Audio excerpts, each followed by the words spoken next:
Are you coming back to school with me? We could have done it all so easily. Hi, my name is Craig Thompson-Wood. I'm your host on Teaching Wood Board Games, here today to take a look at Kobolds and Cobblestones by Robert Berman, published by Osprey War Games.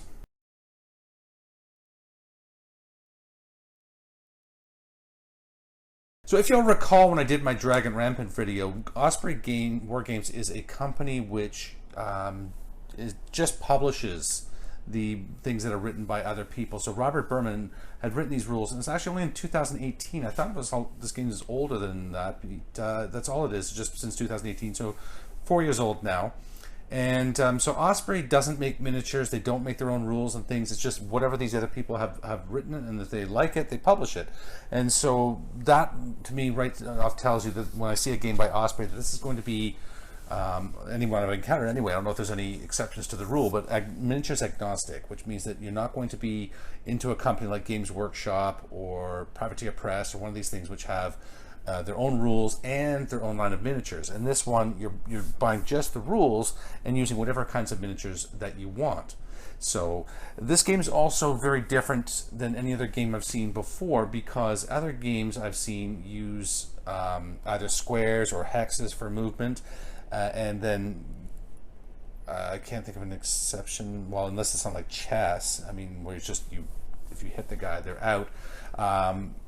In combat in other games, you use dice, and in this game you use playing cards, like your standard playing cards like you'd play poker with or blackjack. And actually you're going to be playing poker and blackjack in this game, which I'll explain to you later.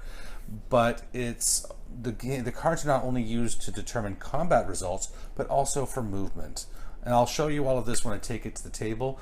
Right now, let me take you to the report card. So a number of players for Kobolds and Cobblestones, I'm going to give it a B+. It's a bit of needs some explanation here, because Kobolds and Cobblestones at its heart is like a two-player game. Usually you're playing against an opponent. So why am I giving a two-player game a B+? Well, because with one book you're not limited to the number of people who could be playing it.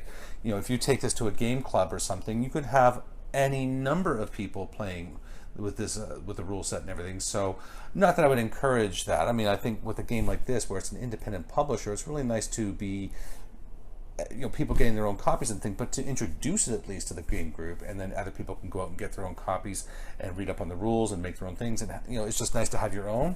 I would suggest that. I highly recommend that, because, as I say, I like to support these independent publishers as much as I can.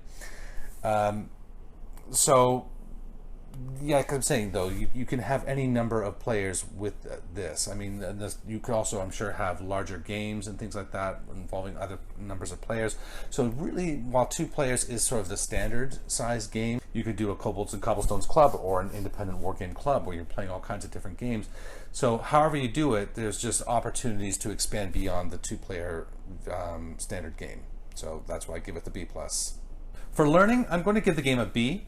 This game involves a lot of math in terms of just some simple calculations. When you're making your teams, you know, you're buying your things for points. You are doing some quick calculations, but you know, only like really single-digit calculations. Like if my combat score is like 5 and your combat score is 2, it's a difference of 3, and then you cross-reference what that means for the results of the combat. Not a lot of math things. You know, what you're going to be getting the most in this is reading. You know, just the reading of the rules, the reading of the you know, each team member as you're building different teams, trying out different things. Right? You know, there are a lot of different effects that things have. Good for the reading, not so much for the math. B. For fun, I'm going to give the game a B+. The game is very quick and easy to learn. It's got a lot of fun things in there. Now, B+, I will just say, full caveat here, I've only played it once, and I only so it has still have a lot more to explore in the game. But some of the things that I like about the game is its simplicity. It's the difference of the style where you're playing with cards for combat. And I haven't played with the wizards yet. The wizards add a new element to it where you play blackjack hands to try to cast out your spells. So I still have a lot to explore, plus which, if you play with people regularly, there's opportunities for campaign mode. And that's kind of really what pushed it up into the B+ category for me, is that I think that the opportunity to play in campaign mode would be pretty awesome. I love any games which have a campaign, like Blood Bowl, Necromunda, seeing things grow and develop, and that's can happen with your gang here too in Kobolds and Cobblestones. You can start with a very basic gang, and as time goes on, you could grow more powerful, or maybe take a few hits and your gang could fall apart. So that's kind of the fun of the game, taking those risks and seeing what happens. So B+ for me for fun. For time, I'm going to give it a B+. I give it the B+ because it's very quick. I mean, you could be playing with a sizable gang, a large gang, a lot of members in your gang, but if you are, then it means that your gang members are very weak and they're going to be dying off very easily. Whereas if you play with tougher models, there's just going to be very few. So the turns are very quick too. So depending on the scenarios that you're playing and the victory conditions and such, games are going to be probably less than an hour, which for a war game is very quick. So I give it the B+ for time. For cost, I'm going to give it a B+. The game costs $25 at Osprey Publishing, so you can check them up. I'll put a link in the down below. You can find that. $25 will get you a paperback copy. Now you do have to pay for shipping for that. However, you also have the option to pay $20 for an e-version, so either an e-publication or a PDF, or you can buy the soft cover with the PDF or publication, the e-version, and you get 20% off that. So it'd be $45 minus 20%, which would be $9, and you can have both copies, which in my estimation for a game like this, I mean, it's great because you don't have to worry about the miniatures so much. You can use anything that you have. The limitation on the miniatures is just the base size, so you have to try and make sure that you're having the proper bases. But if you played any other kinds of war games, then you probably have those kinds of models kicking around anyway, so it shouldn't be a problem. So definite B+ for me. Let me take the game to the table and I'll show you a quick version of how it's played. I'm not going to go too much into the rules, not too deep into it, just give you a sense of some of the movement and the combat.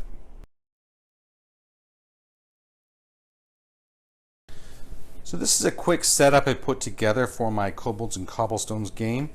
The game is recommended to be played on a 2x2 area. And what I have here, I just got a piece of the black foam core. This is something I had for another project I was working on. But it's a little less wide than 24 inches, and it's a little longer than 24 inches. So yeah, I just kind of fudge it around that way. So when you are doing it, they say that you set up 3.5 inches in off the edge for your standard battle, your brawl, your have at 'em kind of thing, but that is actually just the length of your standard playing card. So what I did instead, to compensate for the fact that my board is a little narrower than it should be, is I'm setting them up only the card's width, not the length. So for any of these, the card's width is determining how far they can set up forward. So in this battle, I have made it so that I have different opposing factions. Factions meaning you have the good guys and the bad guys. So bad guys are from the black tribe and the good guys are from the red tribe, and that's just the card colors on the decks of cards, which is going to be important. So I have here these two plague bears back here I'm using as orcs. These are orc ruffians. And so the orc ruffians, and then my soda pop miniatures barbarian here. She is my human thug, my human bruiser. So together, the two ruffians and the bruiser come together to 9 points. I am not playing with leaders in this game. I want to keep it very simple. And so I've had none of the leaders, but in doing so, if you should choose to play with no leader, then what I recommend doing is make sure that you do have a hand of 7 cards. Like normally you have a hand of 5, and then if your leader's still alive, then you get an additional 2. I would play with the 7 because it just makes it a lot easier for getting meaningful sets of cards into your hands to actually play some hands down for combat and such. And on the other side here, I have kobolds. So I have the kobolds. The kobolds are from the black tribe, the evil kobolds. And you have 3 tribal kobolds here who are like super weak. Then you have your kobold grunt. And then I have an elf archer. So the Elf Archer has the reload ability, which means that the Elf Archer has ranged attacks. Ranged attacks are very simple. They kind of work like the melee. You just have to hit first, and then you go into your combat cards, which I'll show you in just a moment. So as you start off, so I've got my blue. So I have two decks. I have a red deck for the orcs. So 1, 2, 3, 4, 5, 6, 7. That's their hand. And the kobolds are getting 1, 2, 3, 4, 5, 6, and 7. Now, each team draws one card, and the higher number goes to the orcs, so they get to go first. So now it's going to go back and forth, and you have different actions which you can choose on your turn. You can move, you can dash, you can attack, you can draw new cards.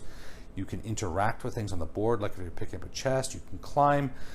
But so what I'm going to do first is I'm going to move the barbarian, or the human bruiser, to.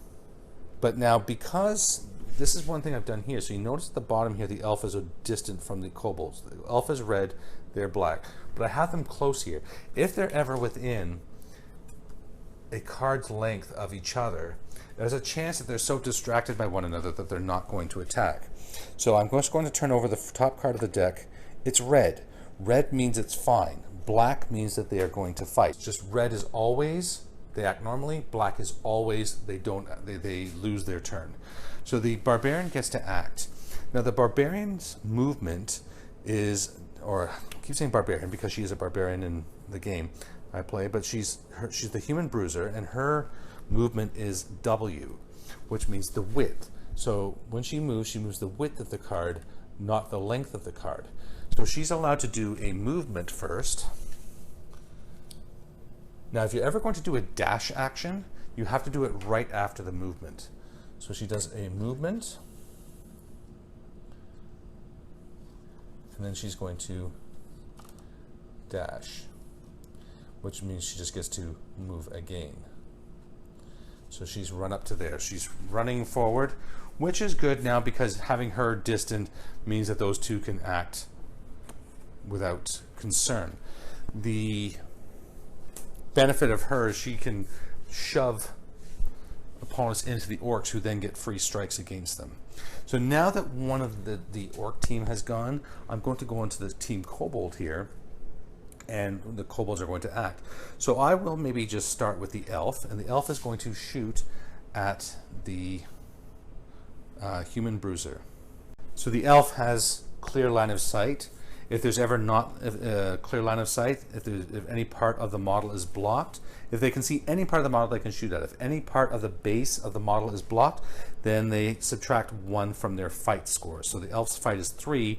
So if the bruiser was behind any kind of cover, the elf would get 1 less. So first off, the elf has to draw a card, and it's black, which means the range attack has missed completely. So it needs to be a red card in order for the attack to have landed. So it didn't, so the elf's shoot is over. The elf is going to move. Now the elf has a move of length, so the elf can put the card down like that and go. Now it is front and then to the back of the base, the other side. Go to there, and they can shoot again. So the elf will do that. So you get 2 actions. So movement is a free action. So it was an attack, move, and going to attack again. And this time it misses again. Legolas, this elf is not. So going back to the orc player now, the orcs are going to go. And the orc, let's do the orc right behind the... We're going to move the orc right in, because I want to show you what could happen when they get too close to each other. This is just for demonstration. So going back to the kobolds, the kobold grunt moves width, but these ones move length. So this one's going to go there and to there. So they are done. And then on to the orc player. So this one would come there and then to there. So my recommendation would be to have some sort of tokens which you put down to indicate which players have gone. You can do like a Blood Bowl thing. You can face them towards you when they've gone. They can face face backwards. That way you know. Or some other way of knowing. There's also going to be the need for having chits or tokens to indicate different status effects like stunned and badly sprained and so on. There's a number of things. So now all the orc players have gone, and there's still 3 kobolds to go. So they are just going to do their own thing. Now they're all going to get to go one after another. So they all get to go, and so to there, to there, and you know what, I'm just going to, they don't have to move their full distance, but I'm just getting them ready for a charge here. And that's it for the turn. So once all the players have gone, then it goes back onto the initiative again. The orcs are getting the turn again. So in this case, the barbarian now wishes to charge one of those kobolds. So the barbarian now, though, as you can see, is within the distance of one of those orcs. So we have to take one of the cards and we flip it black. Not good. The barbarian is so distracted by the orc that's back there. Maybe she thinks he's sneaking up on her and doesn't trust him. Regardless, whatever the reason for it, the barbarian, human bruiser, has now lost her turn and her action is over. So now it goes on to the kobolds, and one of the kobolds is going to attack. So this one, let's see, if we go in, so it's going to have to be a dash action. Yeah, none of them are going to make it in. They're not going to come base-to-base contact without, so they move the length of the card once, and then they're going to dash. So now the kobold's attacking. So the kobold looks at their hand of cards here, and they see what kind of poker hand that they can make. Now kobolds, these kobolds are terrible. The best they can do is a pair, because they can only use 2 cards. So they're not going to be able to make a very effective set for a poker hand, but you see we do have a pair that's there. So we're going to take that. So without letting the other opponent know, you're going to take your thing, and you're going to pick the cards you're using. They don't see how many cards you pick. They don't know anything like that, because you could just go with 1 card and just go for the high card. Now the barbarian is thinking, yeah, I'm not too worried about this one, and will maybe choose to go, maybe they think, okay, well, maybe they're bluffing. So they have pairs here. So they'll just go with a high card. So they have 2. So the kobolds win with the 2 with a pair versus the high card. So this card is higher than the 3, so it is the high card. So this is worth 1, this is worth 2. And so the difference is 1 in the favor of kobolds. And looking back here, and when the attacking is 1 or better, the model is stunned. So model is stunned, meaning that until the barbarian goes again, until she activates, she is going to be taking 1 extra damage from every attack that hits her. So if she's stunned again, that would mean it would be +1 damage, would be 1 damage, as opposed to where stuns normally do 0 damage. The kobold also played 1 red, 1 black. So this means that they have a critical hit. Every card that matches their color, and remember, kobolds are from the black tribe, so they have 1 card matching. With the 1 critical hit, kobolds have an ability called evade, which means that they're going to be harder to hit by any, if she attacks them, attacks that model, they are going to get, she's going to have negative effects to hitting that model in her next attack. So that's going to help. Now, sometimes it can be critical 2 or critical 3, depending on how many critical cards, like how many cards match your tribe color. in the deck and in your hand. But in this case, the tribal kobolds are pretty pitiful, so they only have one critical one, so that's all they're going to get. And besides, they only had one critical there anyway. They only had one black, so that's it for them. So now we go back to the other side. So we'll try the orc at the back here, see if this one can attack.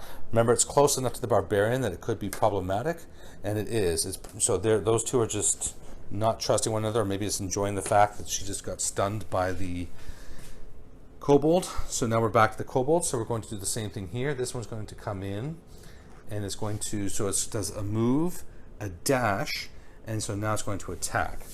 So now the kobolds, you know what I just realized? The pair actually came from the barbarian, so the barbarian defended the attack, so she's not stunned. And so 1, 2, 3, 4, 5, 6, and 7. So this kobold is going to attack. I forgot, I've mixed up my colors there. So the kobold is going to go in, and so it will do the 2 2s. So remember, the opponent wouldn't know the colors, which are the number of cards that are being used here. 1, 2, 3, 4, 5, 6, 7. And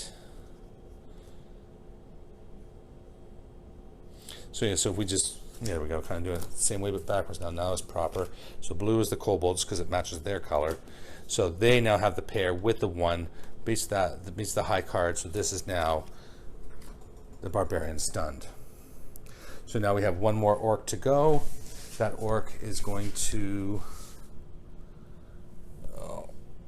regret having gone there, move, dash, and is then going to attack. Because the move is free, and then they dashed, and now they're attacking that kobold. So 1, 2, 3, 4, 5, 6, and 7. So the orc is a black tribe. So the orc is going to go with a pair of 4s. That's all they've got. I guess they could, you know what, they'll go pair of 7s. Now the orc also has the orc grunt, the orc ruffian rather, has a fight of 3. Now if you outnumber your opponent, you get bonuses, but this is like 2 on 2 now, so I would say there's no bonuses there. So I'm going to go with the pair, and then the tribal kobold has a defense of 2. So I've got 5, 6, 7. So the tribal kobold. So I've got 3 of a kind here. I've got 3 7s. But the tribal kobold with the defense of 2 means it can only play 2 cards. It can't play 3 of those cards. So the kobold is, it will, yeah, I think saving those for when the grunt comes into battle would probably be a better choice. So the kobold will maybe just try for the high card with that king. So they do have the high card. The orc wins with 1 crit. So the kobold is stunned, and the orc has an ability called Bash, where they do a point of damage to with 1 crit. So they had 1 crit, so they're doing 1 damage, and then the kobold's also stunned. So stun also means on the kobold's next turn, in order to get rid of that stun, they are going to have to take an action to get rid of it. If they don't, then they'll still be stunned. Okay, so that's all the orc players gone, so now it's just the remaining elf players. So, and the play is going to continue back and forth until one side is victorious, and sometimes it's going to be different. This is just a very standard mission of just get in there and scrap. Sometimes it's going to be maybe a treasure chest or something to accomplish or hold a point. All kinds of different missions and scenarios, and I'm sure that fans are probably creating stuff as well. So it just keeps it fresh, keeps it interesting, keeps it different. Plus, with different layouts of terrain, different kinds of things to build, the variety in the games is literally endless. And that is how you play Kobolds and Cobblestones. Let me take you to my final thoughts. So as I'd said before, Kobolds and Cobblestones reminds me a lot of the games I'd played when I was younger, where you're building teams and trying things out. I love this, just so much variety in this game, so many different things you could try out, and proxying shouldn't be a problem. Like you saw in my when I took it to the table, I was using my Games Workshop Plague Bearers as orcs. Right, it's whatever. They just have the same stats, so I just gave them the same stats as orcs. It didn't really make a difference. You can use whatever you want, and as long as everybody's having fun, who cares, right? And the idea is that being miniatures agnostic too, you really shouldn't be focusing too much on the miniatures. Having the proper miniatures, using what you have is kind of what's encouraged. Just doing, the main thing is just make sure that people are having fun with it. I love the ideas that are presented in here, like the use of the cards, the width and the length of the cards. I thought was pretty genius for movement. And there's just a lot of just simplicity. The most difficult thing is just learning all the different effects of the critical hits. And then, like I said, I still have to try out the wizards and everything, but I look forward to doing that in the near future and seeing how that goes. And I would like to try this too. Like, I'm thinking a friend of mine who'd actually loaned me this one, and seeing when we get together, maybe if we just do like a quick Kobolds and Cobblestones game when we get together, like a 1 hour game, is just, we can crank that up very quickly and just have that ongoing campaign thing happening. Because that's, like I say, that to me is where a lot of the fun is to watch your, not just build a team and fight it and then it's done, build the team, fight it, and see what happens to them. Do they get better? Do they get worse? And then just sort of, stories grow and develop out of that kind of thing.